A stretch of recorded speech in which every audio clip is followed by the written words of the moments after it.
नमस्कार। आज हम एक काफ़ी गंभीर विषय पर बात करने वाले हैं।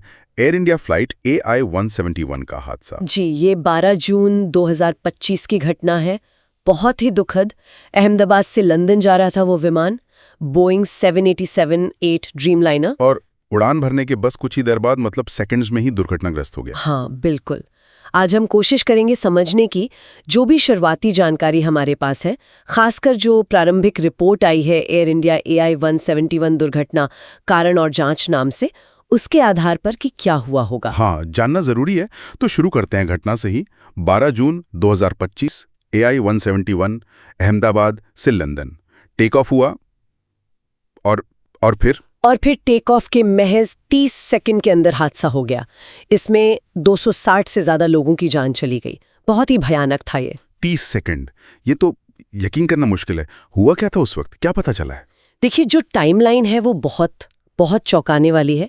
विमान ने 8:08 और 33 सेकंड UTC पर रनवे पर स्पीड पकड़ी। ठीक है। 6 सेकंड बाद लिफ्ट ऑफ हुआ। स्पीड थी लगभग 180 नॉट्स और तभी अचानक दोनों इंजनों के जो फ्यूल सप्लाई स्विचेस हैं वो रन पोजीशन से कट ऑफ में चले गए। कट ऑफ मतलब फ्यूल बंद। टेक ऑफ के वक्त हाँ, फ्यूल एकदम बंद। आप सोचिए कितनी खतरनाक सिचुएशन है वो। ये तो मतलब किसी ने किया या यहीं पर मामला और उलझता है।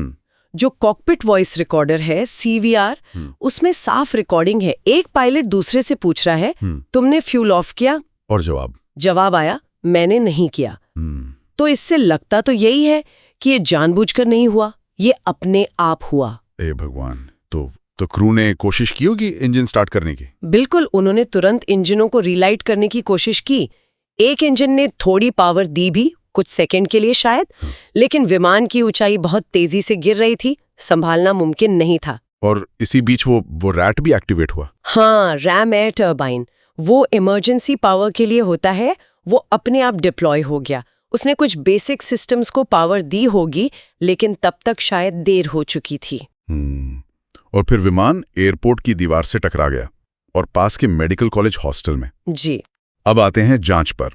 भारत की AIIB मतलब एयरक्राफ्ट एक्सीडेंट इन्वेस्टिगेशन ब्यूरो, इनकी रिपोर्ट आई है।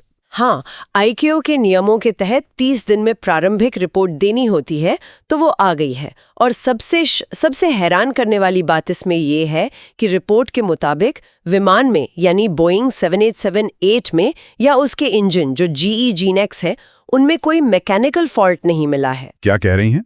कोई मैकेनिकल फॉल्ट नहीं? विमान बिल्कुल ठीक था, इंजन भी ठीक थे। प्रारंभिक जांच तो यही कहती है। तो अब सारा शक, सारा फोकस उन फ्यूल कट ऑफ स्विचेस पर है जिनके बारे में पायलट्स बात कर रहे थे। हाँ, वही। रिपोर्ट में इशारा है कि शायद इन स्विचेस में ही कोई गड़बड़ी हुई, कोई मैल फंक्शन हुआ।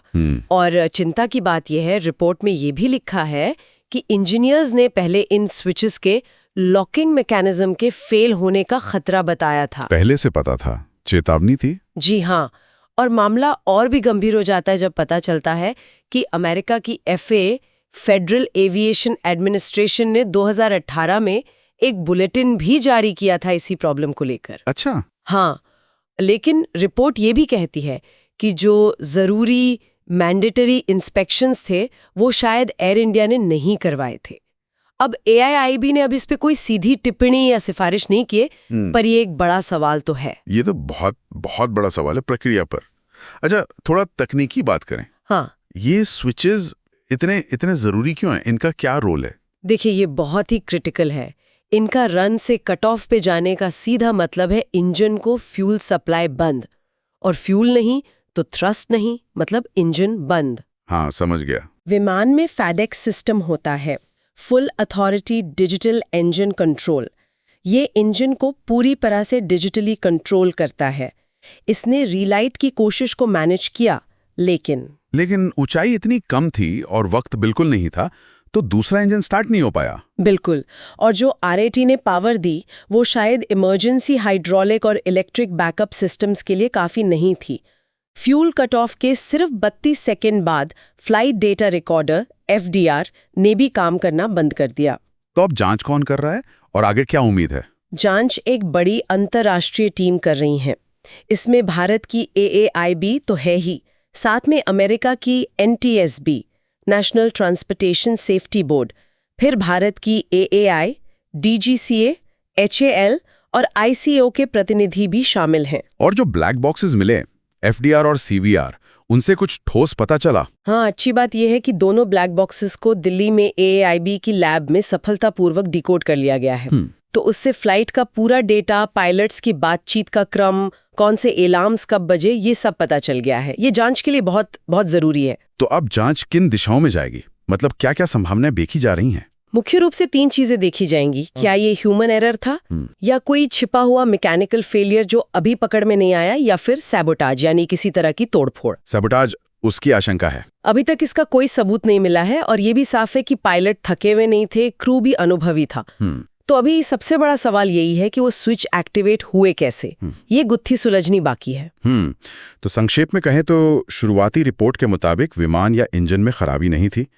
दोष उन फ्यूल कट ऑफ स्विचेस पर जा रहा है जो अपने आप कट ऑफ मोड में चले गए। बोइंग या जी पर फिलहाल कोई सवाल नहीं है। तात्कालिक कारण यही लग रहा है, लेकिन असली वजह क्या थी, पूरी कहानी क्या है, ये तो अंतिम जांच रिपोर्ट के बाद ही साफ हो पाएगा। सही कहा। और ये वाकई सोचने वाली बात है, जैसा कि आपने कहा कि अगर कोई मैकेनिकल फेलियर नहीं था और पायलट की भी सीधी गलती नहीं दिख रही, तो टेक ऑफ जैसे इतने अहम वक्त पर वो फ्यूल कट ऑफ स्विचेस अपने आप कैसे एक्टिवेट हो गए? हाँ, ये सवाल ही इस पूरी जांच के केंद्र में है और इसका जवाब मिलना न सिर्फ इस केस के लिए बल्कि भविष्य की उड़ानों की सुरक्षा के लिए भी बेहद जरूरी।